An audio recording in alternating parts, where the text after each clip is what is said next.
Hey guys, and welcome to Pheas Airsoft. Today I'm going to be doing a disassembly of this E&C STRIKE Patriot.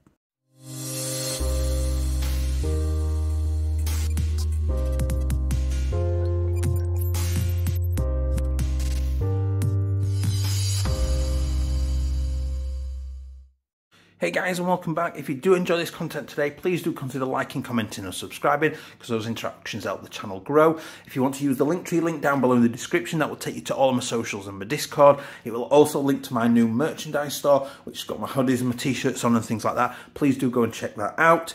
That's brand new for 2022. And last but not least, if you would like to support the channel a little bit more, channel memberships are enabled using the join button down below. It's 99p a month, totally optional, massively appreciated though if you did want to support those, and you get custom videos and extra giveaways and things like that.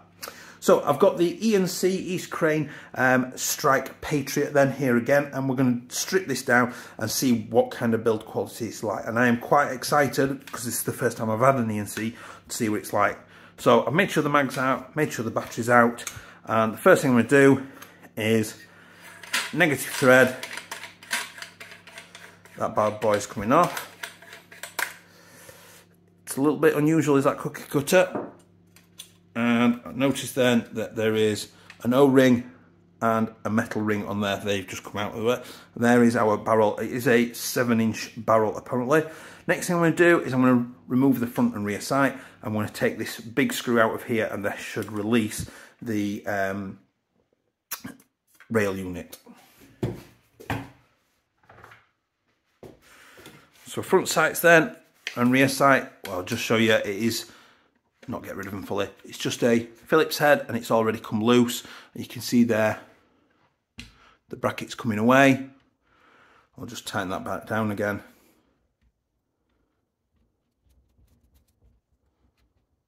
There we go. Next thing I'm going to do is I'm going to get a big Torx in there. So that is a Torx 5 that I've used on that.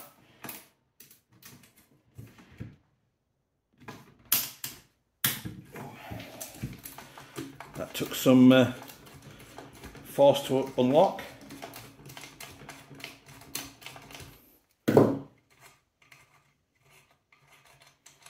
So there's big long beefy screw come out.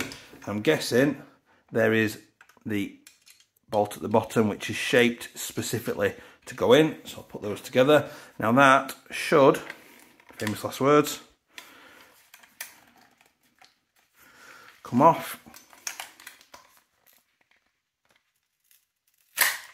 Wow, that was really wedged on there. So it did just need a bit of brute force to pull that off, and that came straight off. And we've got a gas block here that just needs 2 screws undoing, and the gas block will come out.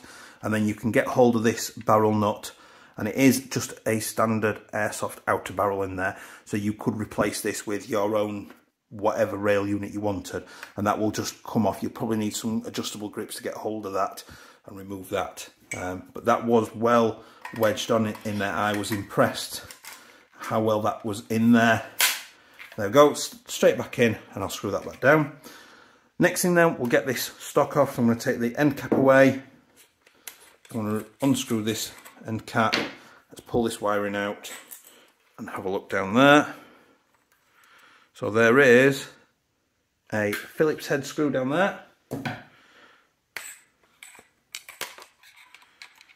fact, do you know what would be even easier is if we just unscrewed this.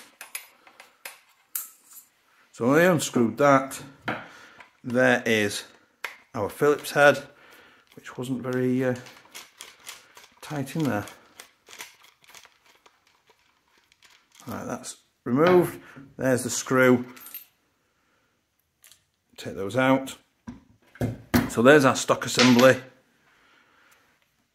Right there, nice, and again, everything is just reeks of like being really solidly built. Put those to one side.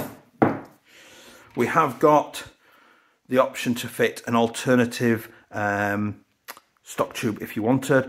Now there is a quick release spring which you can't actually access without taking the gearbox out, just to be aware of.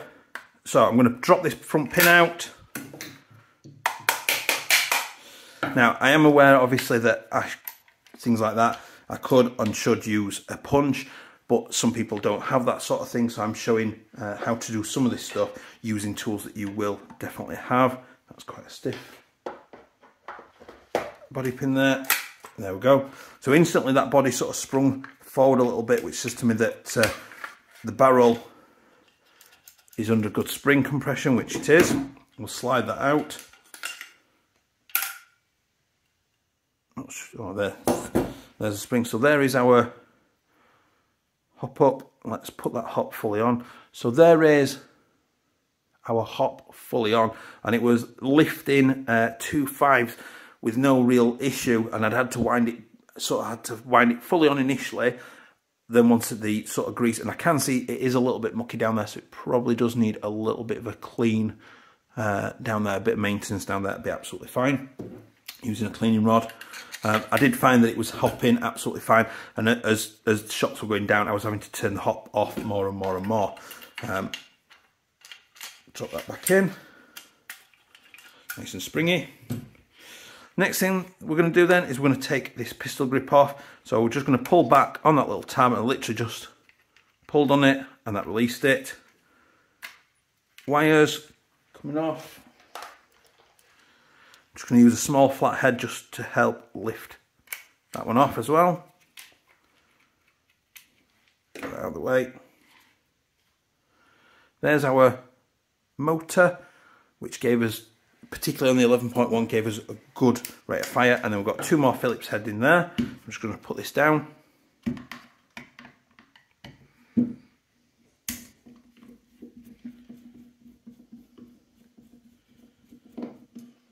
So those two screws, looking at the pistol grip down that, we're at this bottom corner down here and this top corner over here. Again, as you're doing this, make sure everything sort of stays organised so that you know the layout of where these have come from. And you can almost work backwards through them if you sort of stack them up. You know, when I was learning, the way I started out was every time I took a screw out, I sort of went across the table like that, and then as I was putting it back together, I went back through, and that made sure that everything went back where it should do, and that no screw got missed. Also, just to highlight, the red wire comes in at the front and comes to the back and then up. Let's see if I can see it in there. Hopefully the camera's catching that properly in there. The black wire comes up directly up the back. So we're just going to put those in. Be careful to make sure the wires go in. You don't tug on the wires. We don't want to damage the connectors or anything, or the heat shrink on them. Obviously stops any electric arcing anywhere or short circuits or anything. So next we've got the mag release, the trigger pin and the rear body pin. Now, E&C, I like that. Thankfully, it's a Phillips head. See if I can get, no, that's too big. Too small. Just like Goldilocks, just perfect.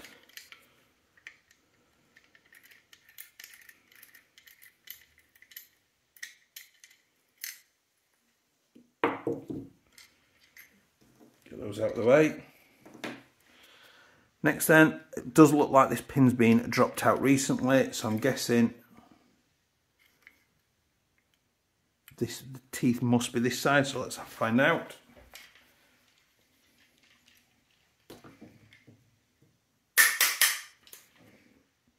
Nope.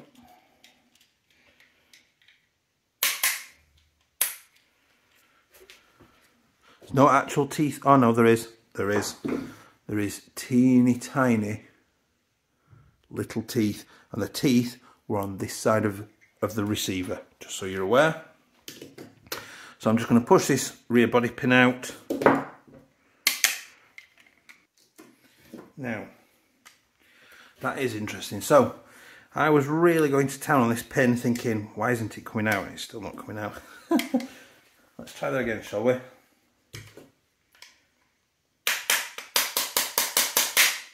There we go.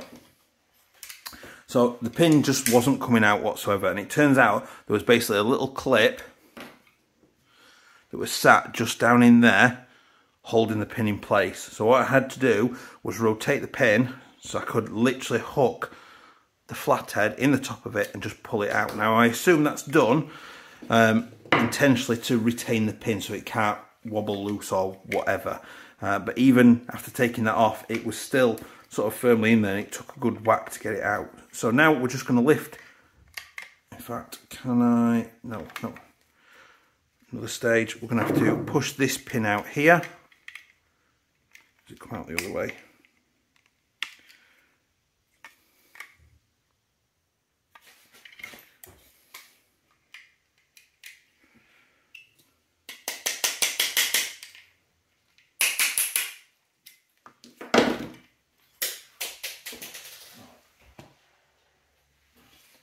So there was a little pin holding the bolt release in there. The teeth were at this side. So now I should be able to remove that, lift it up. So what I had to do was push this down whilst, in fact, let's see if I can show you. So if you look in there, you can see that it hooks into this bit here. So I'm just going to push that down and then I can pull it out and remove it like that. And then the gearbox, he says faithfully, will rock and come out. So I rocked it forward and it came out. Now if you want to remove the trigger guard, you just got some little hex head bolts and that will come out and you can replace it with an aftermarket one. So here we've got our gearbox. So we've got blue plastic selector plate, we've got blue plastic nozzle, blue plastic piston, we've got bearings, 8mm bearings on there, branded E&C as well. It looks like a fairly standard, easygoing gearbox. So we're going to remove this first, which helps do the mock bolt plate. So it's just a tiny little Phillips screw, and I'm going to keep it compressed down just because I don't want any springs to ping off and lose that ability.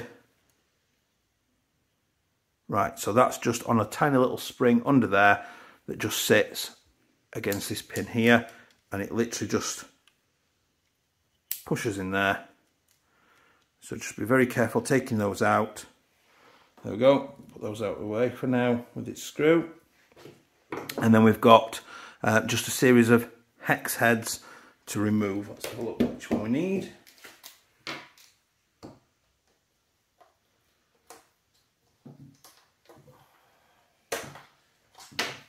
Torx 8. I said hex heads and I knew I meant Torx. So it is Torx, it's Torx 8 that you need. Oh, in fact, I'll tell you what. Quick release gearbox spring at the back. So I'll get my flat head. It should be a quarter turn. So push in and quarter turn. Wiggle it. There is our spring. Fit the wrong way. That's better. So there's our spring and spring guide. That is a solid chunk. That I'm quite happy with that. Quite weighty. Now I can remember to remove the rest of these.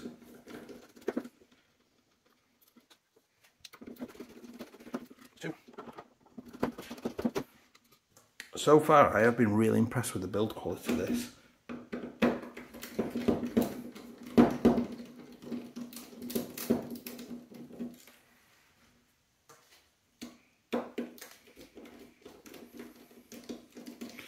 Make sure the gearbox screws are lined up in the order that they came out, because there may be slightly different lengths. So until you know for certain that they're all the same, keep them all in the right order so you know which is which.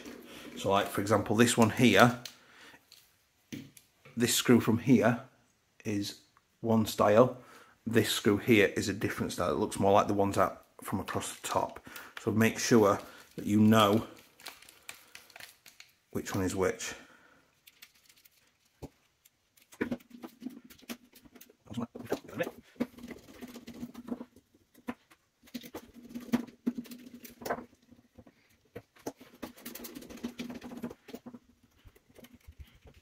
So, lift that up.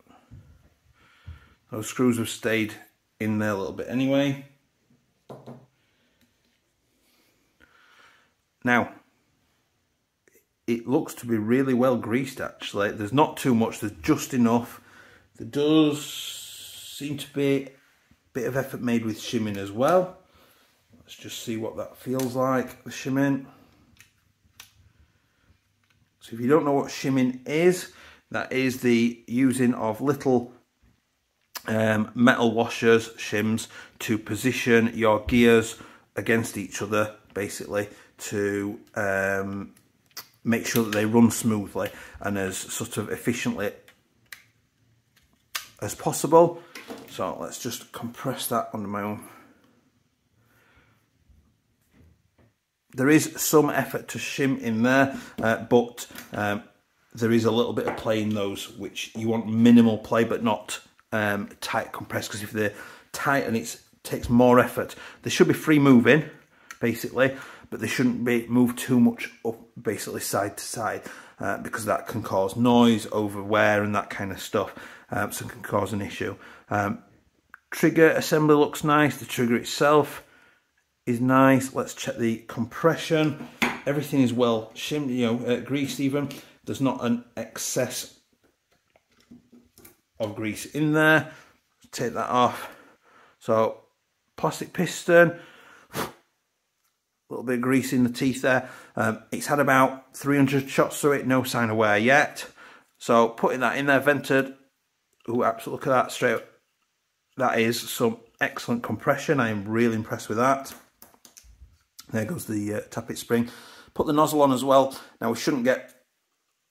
That's pretty damn good actually. It's not even an air nozzle type nozzle. Now there is obviously air is leaking out the front, but you would expect that. But that is really, really, really good. I'm impressed with that. So all in all, pretty damn happy with that.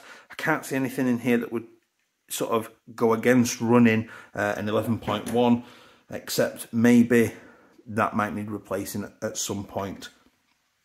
So let's get on with the rebuild then. So I'm going to hook the tappet spring on there. So the little higher bit is there, and it's going to go on this pin right here at the front. So all I do is I put the spring on the pin and I pull it back. In fact, I'll tell you what, I've made a boo-boo. That gear needs spinning round. I'll explain why in a second. There we go. I'm going to drop that round, and the cylinder head, there's a pin. I'll show you in the upside. There's a little notch there. Ooh. And there's one underneath, and that keeps that sat in position. I'm just going to make sure that that's sat properly. Pull that down. I always find that it helps to push this spring down on this pin as far as it'll go, because it helps keep the tappet down, which can sometimes cause issues. I'm going to make sure that the two tracks here sit in these two tracks on this side of the piston, making sure it's located. Now when you are rebuilding, to make things easy, what I tend to do is I tend to pull this last tooth here back up to the piston, so it keeps this out of the way of the tappet plate or anything else. The next thing that's going to be the trickier bit is the anti-reversal latch. So this stops the gears winding back once a shot's completed, and it can be the bane of a tech's existence. So I've hooked that round. There we go. Hooked that round like that. That's going to sit in this hole here. Different designs of version 2 sometimes have them in slightly different places. So I'm going to pull it open against its spring, and I'm just going to use my thumb to drop that in like that, and I can feel and hear that it's moving already. So now I'm going to run away and watch it explode and cry. So here we go. I'm going to drop this down ever so gently, and that's probably just jumped out of place. At this point, you will usually need, what is that bouncing on? There we go. A little screwdriver such as this one, just to help position things, to get them to drop into place a little bit easier. And you're just looking for whatever, oh my God, as if that just actually went back together first time. Oh, success, yes. You can actually hear the relief in my voice. So, absolutely happy. Check the trigger pulls, check that the tappet plate returns. Everything looks hunky-dory. Yep, I am happy with that. So, now I can screw everything back down.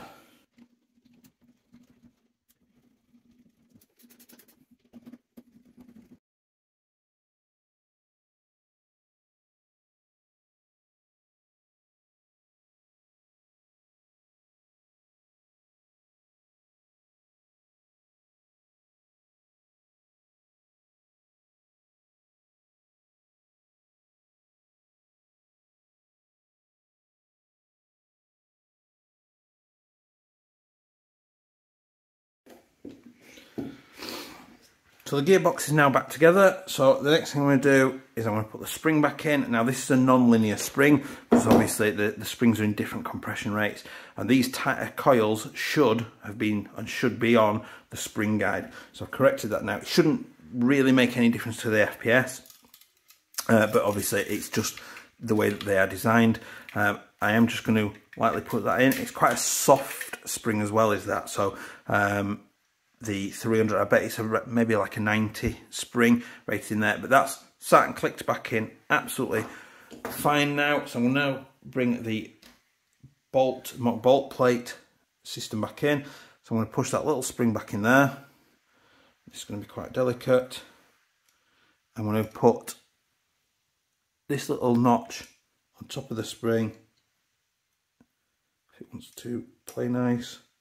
Don't know why I'm overcomplicating this for myself. There we go, drop that in place, bring the little screw back in.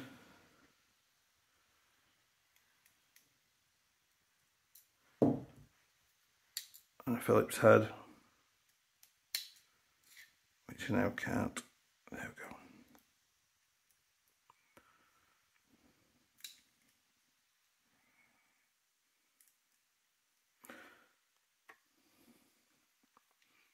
There we go. So got that in, located and screwed down.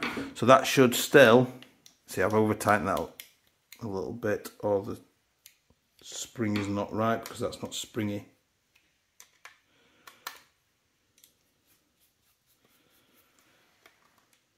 Because the spring had gone the wrong direction. That's fine.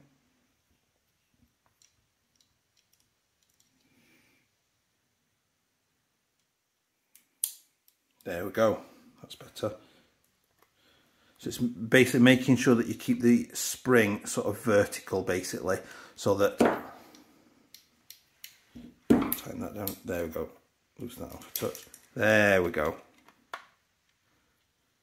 Touch too tight, there we go. So it should be springy like that, which means the spring is stood vertically in the little slot and it's pushing against this, so I'm really happy with that. So the next thing we can do then is we can drop this gearbox back into the body. Be careful with the wires, dropping them in the right places and slotting the gearbox back in. Next thing I'm going to do before I put any body pins in is I'm going to get the bolt release. I'm going to sling that through there. I'm going to connect it back into the little hole.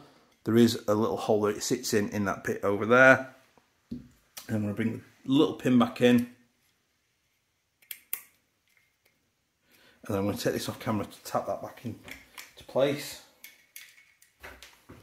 That's nicely gone back in place now, so I can see that it's affecting the movement of that, which is exactly what we want. So I'll get that back body pin in now.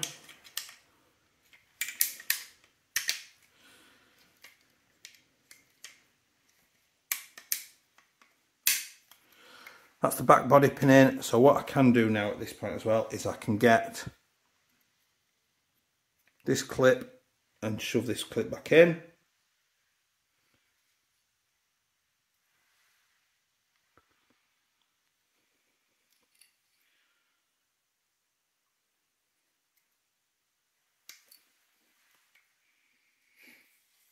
Or I can just yeet the little bastard out the window. So that's clipped back in. Just trying to decide what's trigger pin next. So finding the little teeth. So they were on this side. And tap that back through.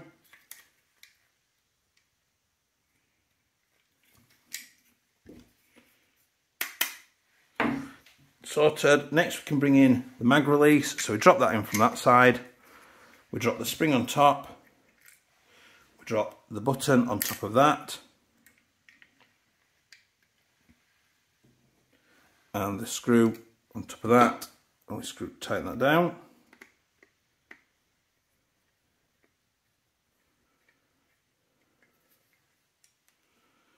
Tighten that down. Nice free moving, that's exactly what we want. Next we'll bring in the pistol grip. Again, remembering that the red wire came in at the front and it's going to go round the side to the back and then up. So I'm just going to drop that down. Now one of the screws stayed in at this top left corner. Remember to rotate opposite way to tighten in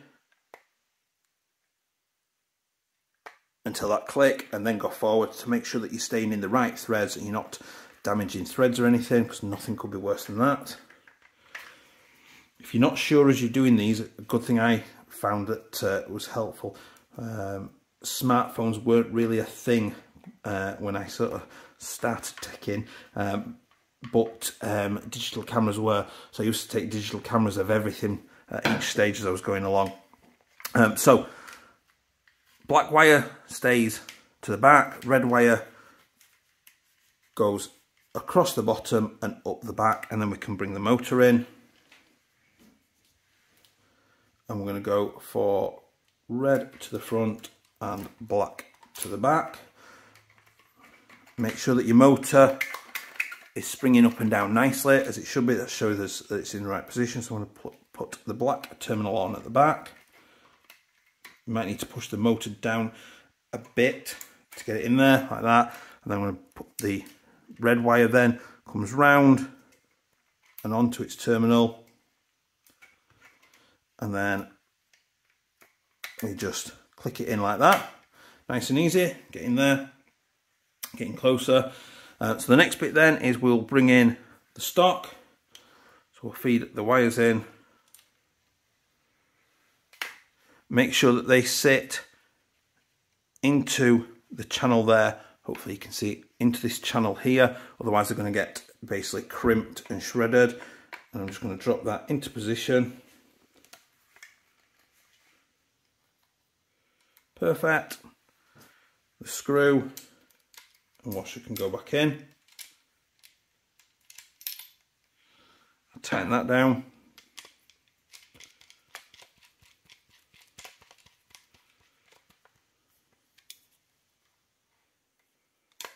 Make sure that's nice and tight, because it wasn't that tight when I undid it initially. There we go, nice and tight. In fact, that's not even in the quite seated right.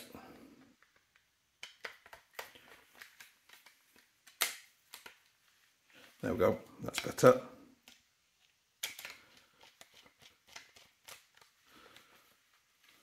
There we go, that's more like it. Then the battery can come back in. Expose those threads.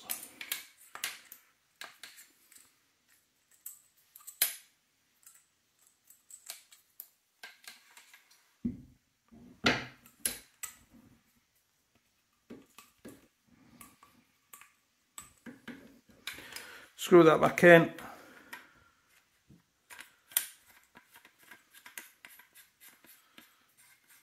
What I'm going to do is leave it on that maximum length. Tighten that down. There we go. That battery wire can go back in. End cap on.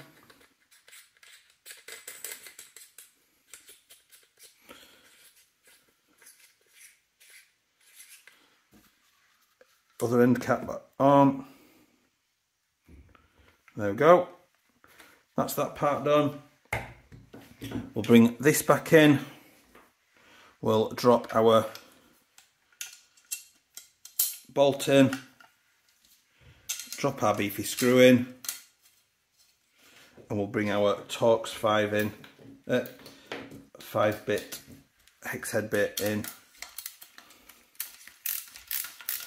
Tighten that down, making sure it is flush against the front of the body.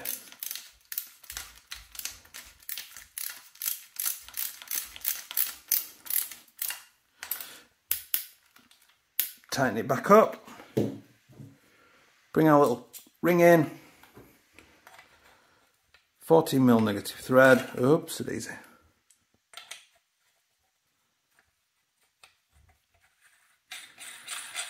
And get that tightened down as well, watching for them sharp edges. And then last but not least, making sure your hop's on its correct track. I'm holding up the dust cover so it doesn't catch on this front body pin, and it should slide back, clicking easily. And there we have it, done and dusted. We have disassembled and reassembled our E&C Strike Patriot. So I hope that's been useful to you. Please do remember to like, comment and subscribe. Use the Linktree link down below to visit all of my socials and my merch store, pheasmerch.co.uk. And I will see you next time. Bye.